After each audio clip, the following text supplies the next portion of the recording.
رسول الله سلام عليك يا رفيع الشهادة والدرج عطفة يا ديرة وتلعلني يا أهيل الجود والكرم. Alhamdulillahi Rabbil Alamin wa bihi nasta'inu ala umuri dunya waddin. Asyhadu an la ilaha illallah wahdahu la syarikalah wa asyhadu anna Muhammadan abduhu wa rasuluhu alladzi la nabiyya ba'dah amma ba'du. Para penonton, penyimak dan para musyahidun yang dimuliakan Allah Subhanahu wa taala, jumpa kembali dalam kuliah Ramadan. Kali ini Pak Agus akan menyambung atau melanjutkan pembahasan tentang zakat. Apabila di pertemuan ke-1 atau edisi pertama tentang pembahasan zakat, waktu itu Pak Agus menjelaskan tentang filosofis zakat. Filosofis zakat itu artinya dasar-dasar zakat, manfaat zakat, kemudian esensi daripada zakat. Nah, untuk kali ini Pak Agus akan menjelaskan tentang, kembali mengingatkan lagi bahwa zakat itu dari kalimat zakat itu suci ya, atau bersih, diambil dari Al-Quran surat At-Taubah ayat 130 waktu itu ya. Waktu itu tentang firuhum wa yuzakkihum biha. Nah, dari kalimat itu zakat itu ya. Nah, pengertian zakat sekarang, waktu itu kan Pak Agus menjelaskan tentang zakat itu terbagi dua kelompok ya, zakat mal dan ada zakat fitrah. Ya, zakat mal itu waktu itu diterangkan bahwa sebentar ya, sini ada tentang zakatnya. Zakat mal ya, zakat mal itu diantaranya satu, zakat emas, itu termasuk zakat mal itu satu. Kedua, zakat uang. Kemudian yang ketiga, zakat tijarah atau perdagangan. Yang keempat, zakat pertanian.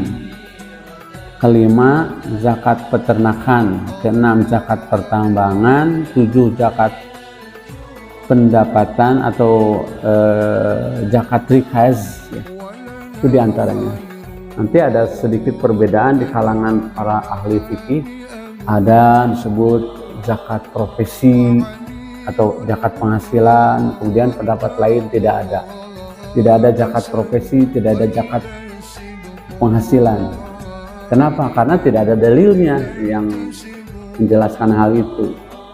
Yang termasuk zakat mal itu paling-paling jenis uang yang disimpan atau harta yang disimpan di tabung di bank.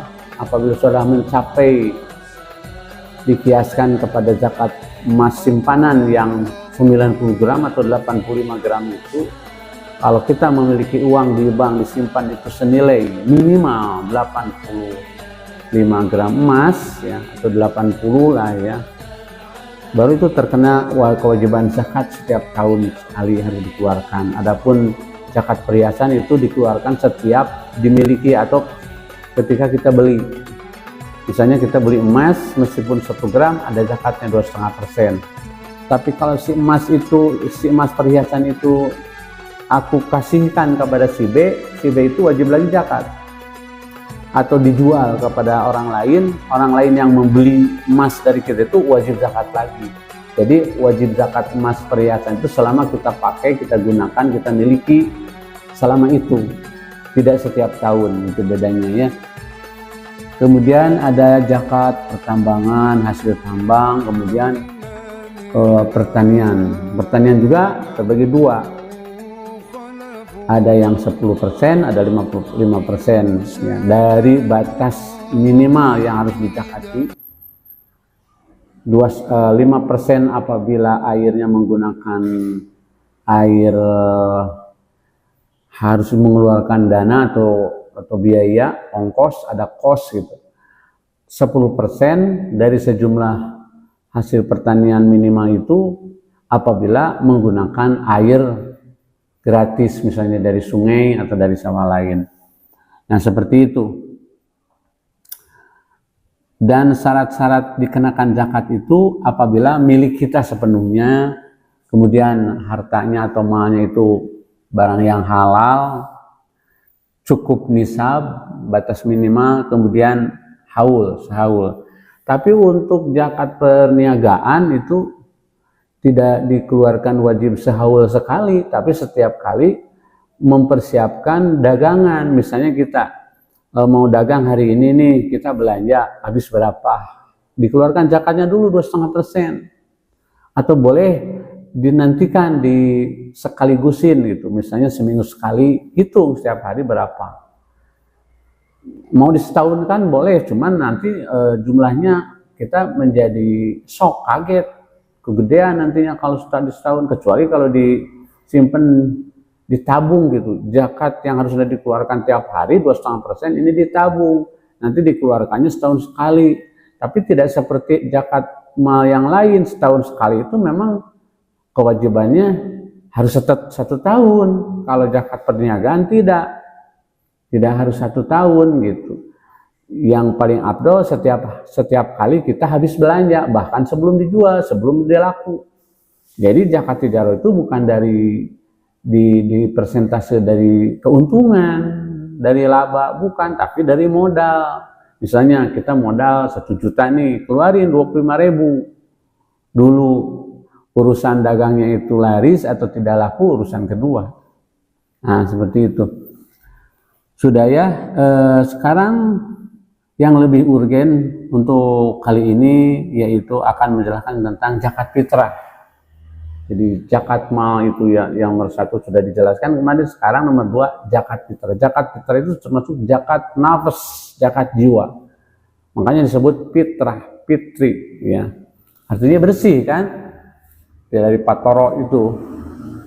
Dasar zakat itu sebagaimana ditulis kaidahnya di papan tulis bahwa azakatu ismun, zakat itu sebuah nama li akhri syai'un mahsusin.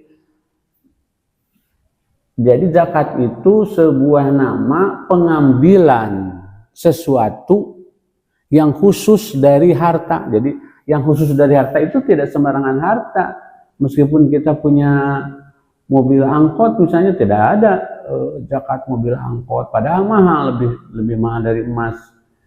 Jadi makanya disebut mahsusin min malin, harta-harta yang khusus, tidak semua harta. Kemudian min malin mahsusin, dari harta yang khusus, tertentu maksudnya teh. Ala ausofin mahsusotin, dan diberikan juga dan jenis-jenis tertentu gitu. Litoipatu mahsusotin, dan untuk diberikan kepada orang-orang mahsusotin yang tertentu juga, yaitu yang 8 asnaf itu yang terdapat dalam surat At-Taubah ayat 60 itu ya. Zakat fitrah itu hukumnya wajib dan dikeluarkan, wajibnya itu dikeluarkan pada tanggal 1 Syawal ya, setelah sholat subuh, sebelum orang-orang pergi ke lapang. Dalilnya anna Rasulullah sallallahu alaihi wasallam faradu zakatul fitri min Ramadan. Rasulullah mewajibkan zakat fitrah di bulan Ramadan ala nasi, kepada manusia, maksudnya kaum mukminin.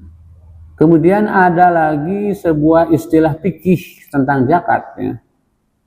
Az-zakatu hiya i'ta'u juz'in mahsusin min malin mahsusin biwad'in mahsusin li mustahiqah.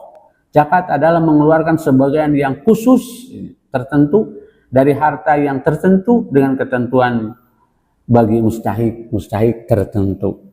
Dengan perkataan lain, zakat adalah nama dari sejumlah harta yang wajib dikeluarkan. Jadi misalnya kita punya harta nih, taruh uang gitulah ya, uang 1 juta, kan wajib. Misalnya dikeluarkan zakatnya. Taruh zakat tijaroh lah ya. Tidak semua uang ada zakatnya kan. Zakat tijaroh misalnya. Kalau orang dagang awalnya kan uang dulu. Ketika kita punya uang 1 juta, wajib zakat. Kan enggak wajib zakat. Tapi ketika si uang 1 juta itu berubah menjadi sebuah barang atau makanan yang diperuntukkan dijual, nah harta yang sudah berbentuk dagangan itu wajib dikeluarkan 2,5%. Sejumlah belanja 1 juta misalnya, berarti kita wajib mengeluarkan 2,5%. Disebutnya bukan zakat uang 1 juta, tapi zakat tijaroh. Kenapa harus dikeluarkan 2,5%? Karena memang ketentuan Allah segitu, minimal 2,5%. Tapi kalau lebih tidak apa-apa, kurang pun tidak apa-apa, disesuaikan dengan kemampuan. Karena bisa terjadi ya kalau zakat, sebentar ya membahas zakat perniagaan dulu. Misalnya kalau orang dagang mengeluarkan dari sejumlah modal itu 2,5%, minimal kita harus punya bati lebih dari 2,5% kan, 10% batinya atau 5%. Tapi kadangkala kalau pedagang-pedagang grosir itu bisa jadi keuntungannya hanya 2,5%. Jadi kalau keuntungan 2,5% kemudian diwajibkan berzakat, melakukan zakat 2,5%, ya meren papo gitu. Maka di saat itu termasuk orang yang memiliki batas kemampuan, artinya boleh kurang dari situ. Karena kalau pedagang-pedagang grosir itu meskipun batinya misalnya hanya 1% misalnya, hanya 1%, tapi kan jumlahnya banyak jumlahnya.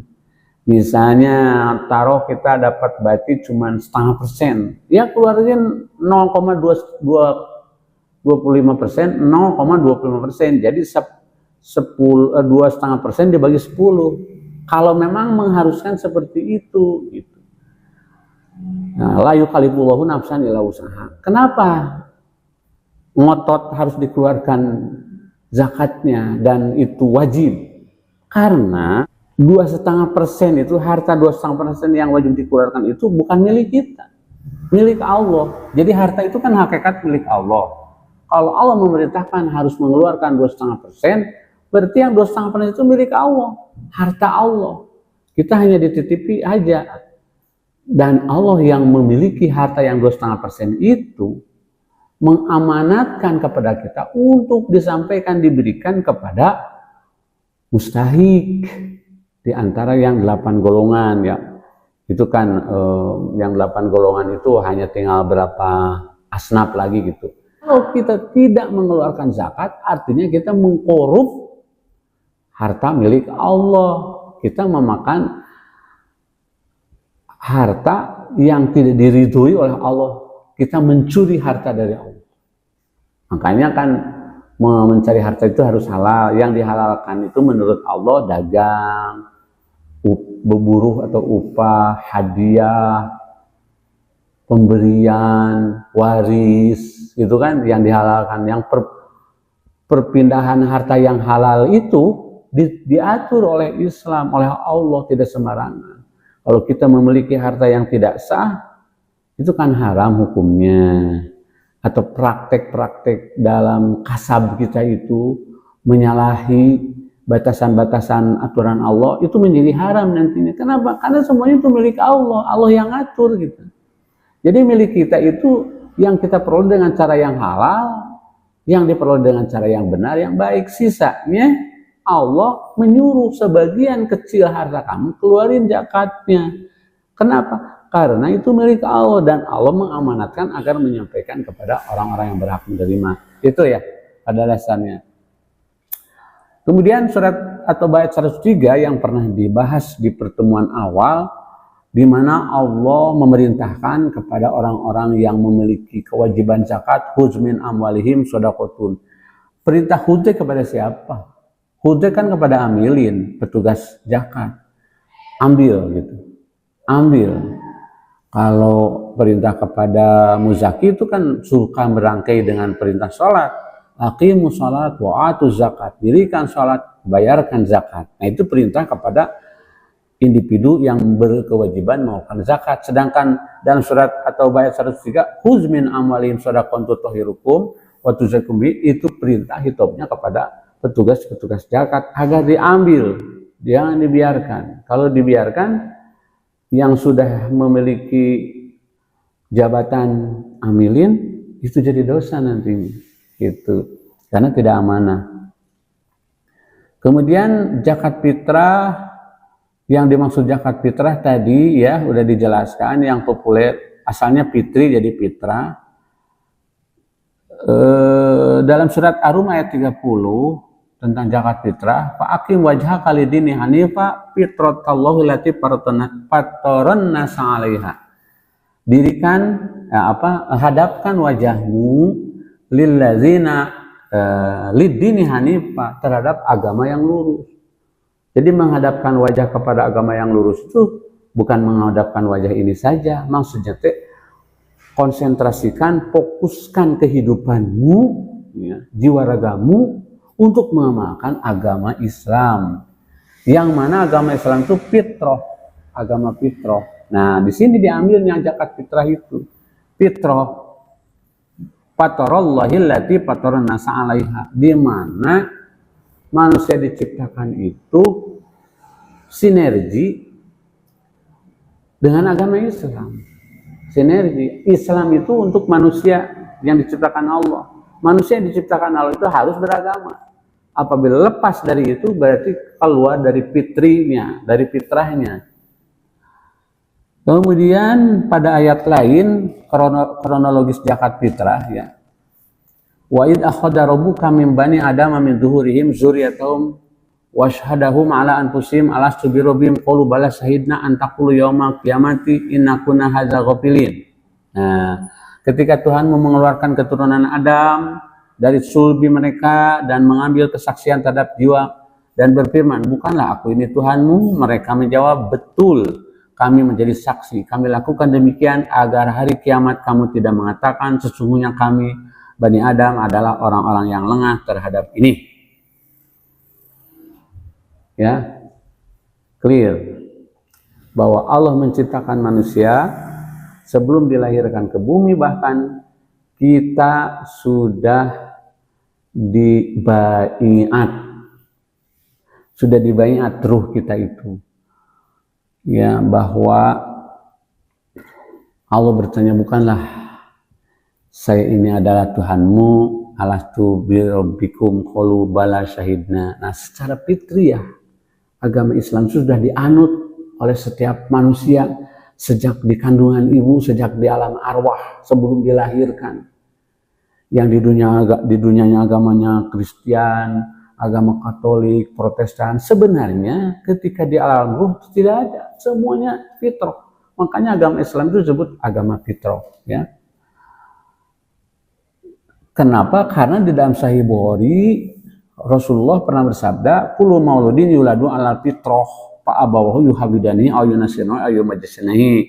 Setiap anak dilahirkan atas fitrahnya, atas Islam, maka kedua orang tuanya yang menjadikan dia Yahudi, Nasrani, dan masuk. Itulah asal usul zakat fitrah, ya. Jadi ada kaitanan dengan kejiwaan, dengan pribadi fitrah itu, ya. Asalnya apa artinya al-fitrah? Fitrah itu dari fitrah. Fitrah itu artinya robek, ya. Robek atau terbelah. Seperti ungkapan patoro nabul ba'ir, artinya terbelah tempat taringnya untuk tumbuh. Nah, itu kalimat fatoro.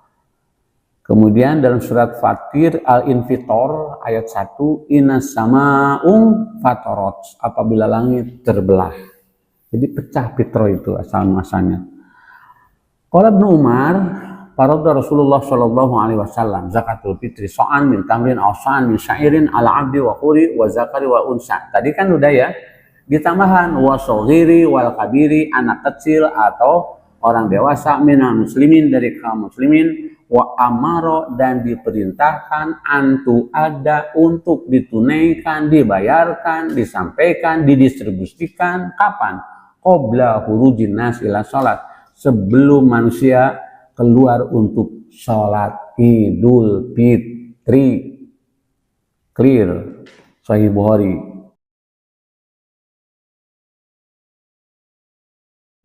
Kemudian riwayat yang lain, khotobanan Ibnu Abbas bin Nasi akhiri Ramadan faqala ya ahlal Basrah addu zakatu saumikum qala faja'ala nasu yang duru baduhum ila badin faqala man hahuna min ahlil Madinah umu fa'allamu ikhwanakum fa innahum la ya'lamun anna Rasulullah sallallahu alaihi wasallam bersabda parodo sodakota Ramadana nisfa so'in min burrin aw so'an min syairin aw so'an min tamirin ala abdi wal huri wad dzakari wal unsa.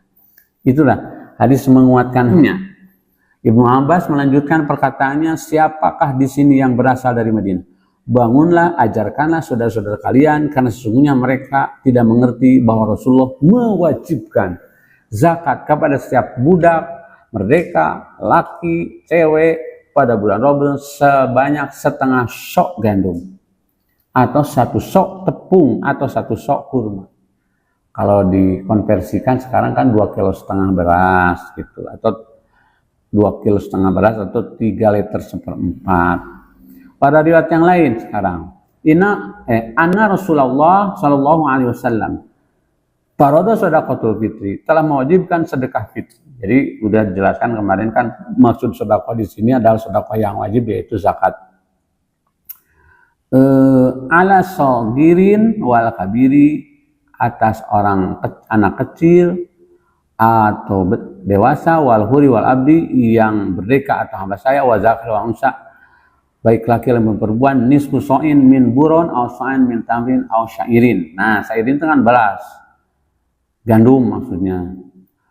Kemudian anak kecil itu termasuk anak yang masih di dalam rahim ibu ketika si bayi itu atau si utun di dalam perut itu sudah ada ruhnya, sudah berbentuk ruh, yaitu 4 bulan ke atas kan. Kemudian dalil yang lain, an Usmana kana ya'ti shadaqatal fitri anil habli. Sesungguhnya Utsman bin Affan memberikan zakat fitrah dari bayi yang dikandung. Clear ya dalilnya. Demikian pula dengan para sahabat lainnya.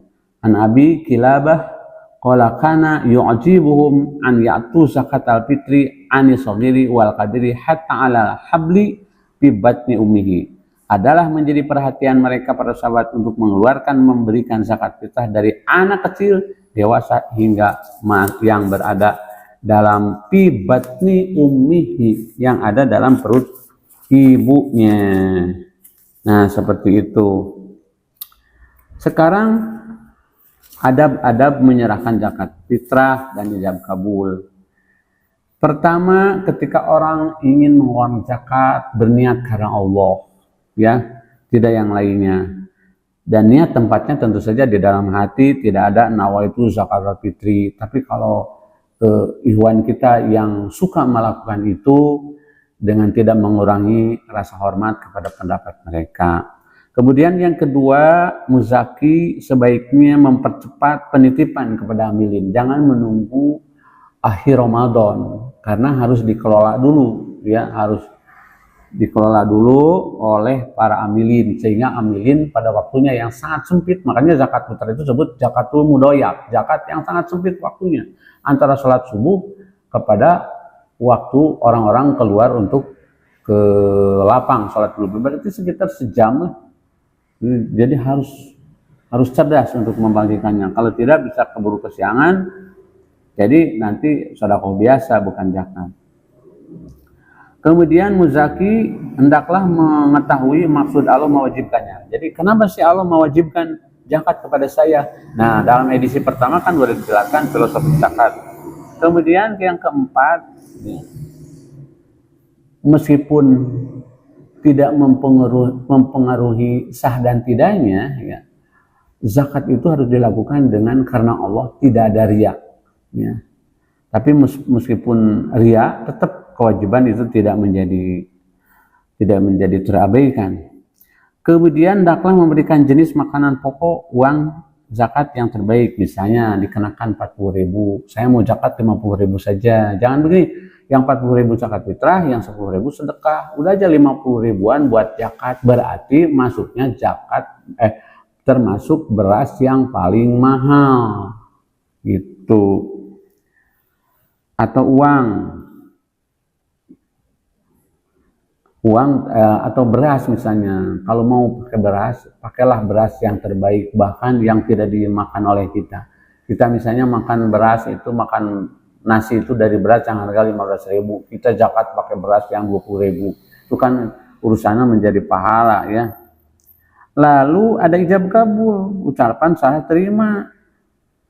Jangan seperti sumbangan-sumbangan lain.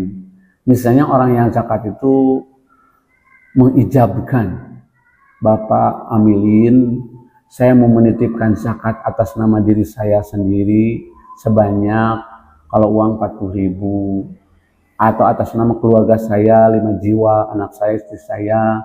Nanti amilin mengeluarkan atau mengucapkan qabul, saya terima titipan zakat Bapak atas nama 5 jiwa dengan sebanyak harta segini, insya Allah akan saya distribusikan, akan saya serahkan kepada orang-orang yang, kepada asnafnya, kepada mustahiknya gitu, insya Allah.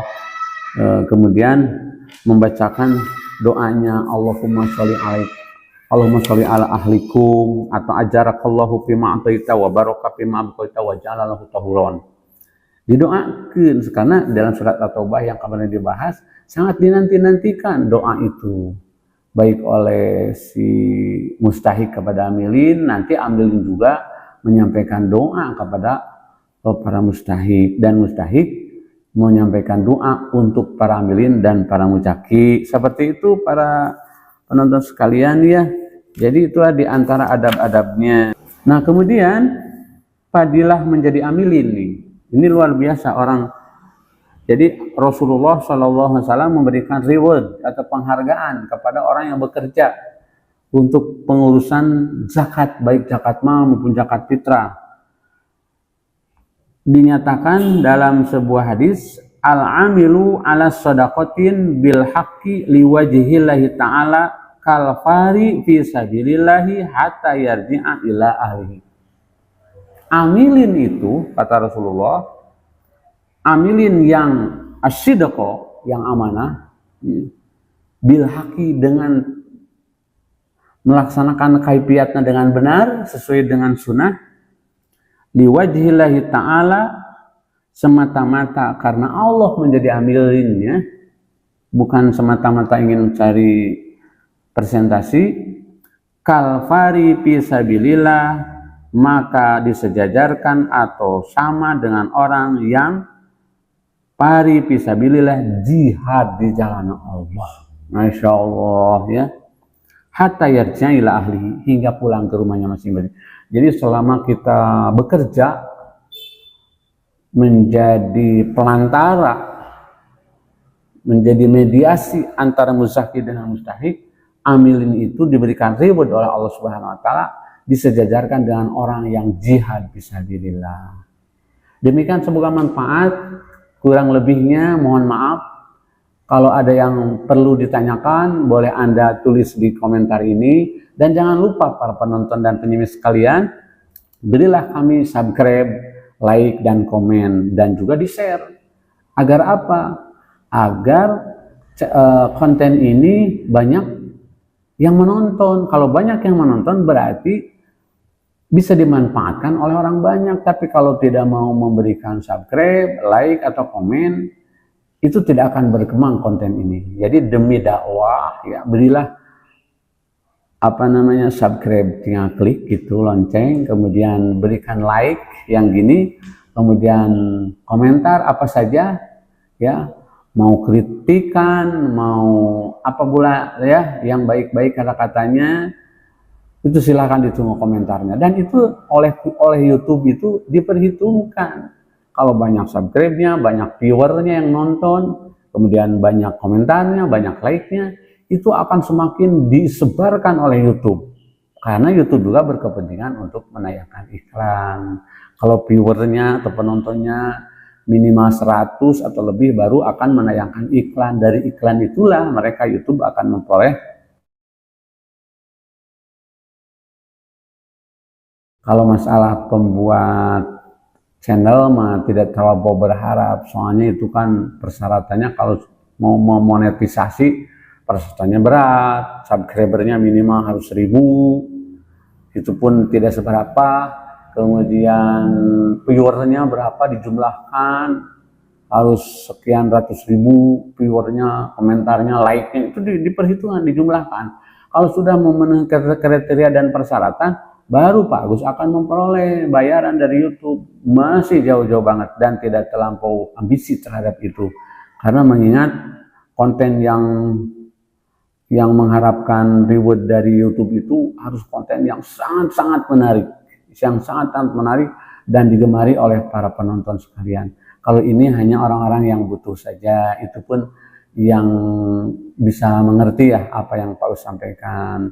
Sekali lagi mohon maaf atas segala kekurangan. Kita akhiri dengan doa. Allahumma innaka afuwun tuhibbul afwa fa'fu anna. Allahumma innaka afuwun tuhibbul afwa fa'fu anna. Allahumma innaka afuwun tuhibbul afwa fa'fu anna. Demikian. Wassalamualaikum warahmatullahi wabarakatuh.